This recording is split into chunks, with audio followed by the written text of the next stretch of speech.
Freddy's Nightmares is a curious part of television history indeed.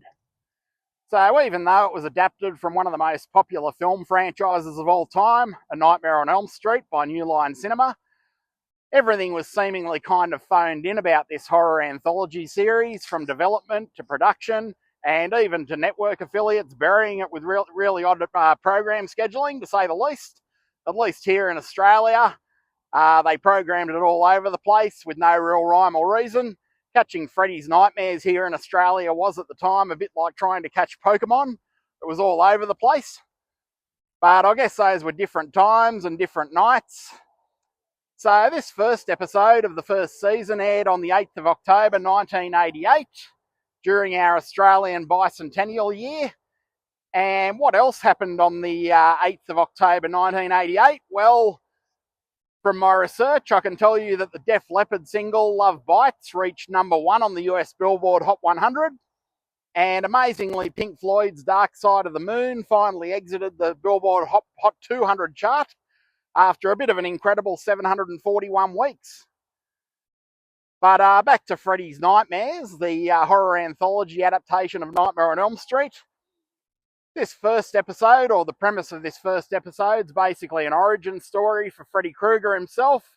So it was quite a departure from the rest of the series, which basically had him as a bit of a wraparound character, a la the Crypt Keeper. So basically it starts out with one Fred Krueger getting acquitted due to a technicality in the law. And as we know, the parents of his victims don't take too kindly to this at all, as you do. And they form a vigilante mob, which, as we also know, set the entire chain of events in motion for the very first 1984 movie, A Nightmare on Elm Street.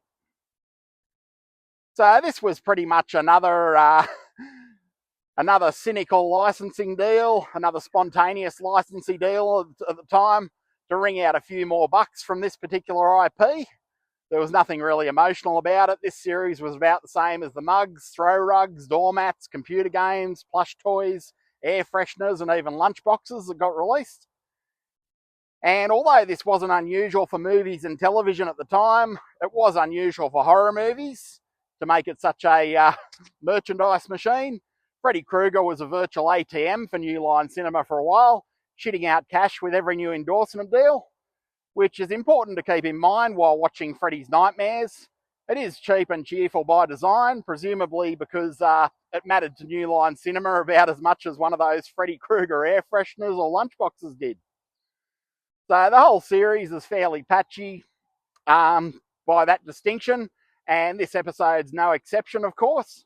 But it does still have a certain charm for those of us who lived with 4 channels at the time, who had to use our noggins and base our sleep schedules around erratic late-night programming schedules if we wanted to catch shows like Freddy's Nightmares.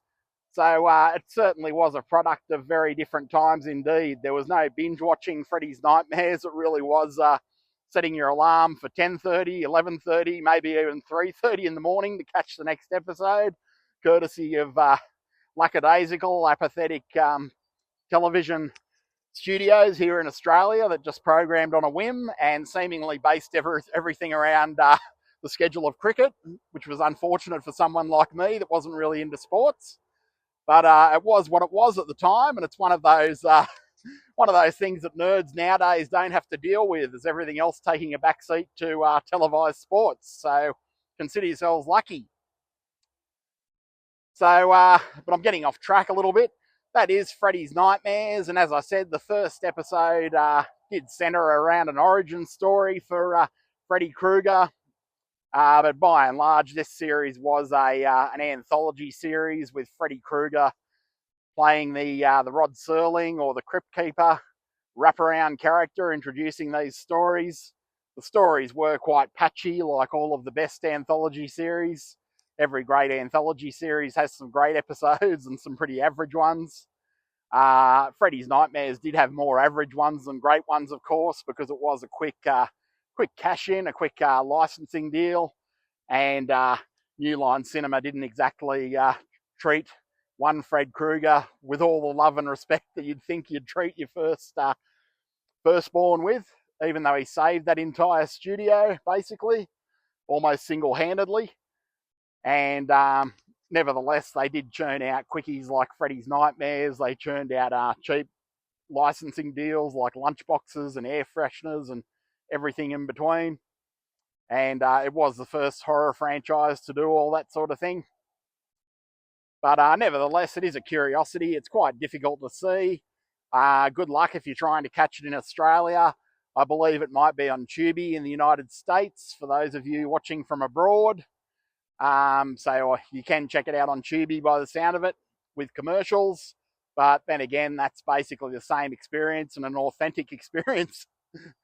The same as what we did when Freddy's Nightmares originally aired, except that the Tubi commercials aren't really bad infomercials or 0055 numbers for sex lines. So that's the main difference between watching Freddy's Nightmares in the back in the day or catching it on Tubi now. So that's about all I've got on the pilot episode of Freddy's Nightmares. I hope you're enjoying this content if it's your first time visiting the channel or if you're returning. And please let me know how my YouTube driving is by liking, sharing, subscribing or commenting. And that's about all I've got. So take it easy. I'm off to enjoy the rest of my evening.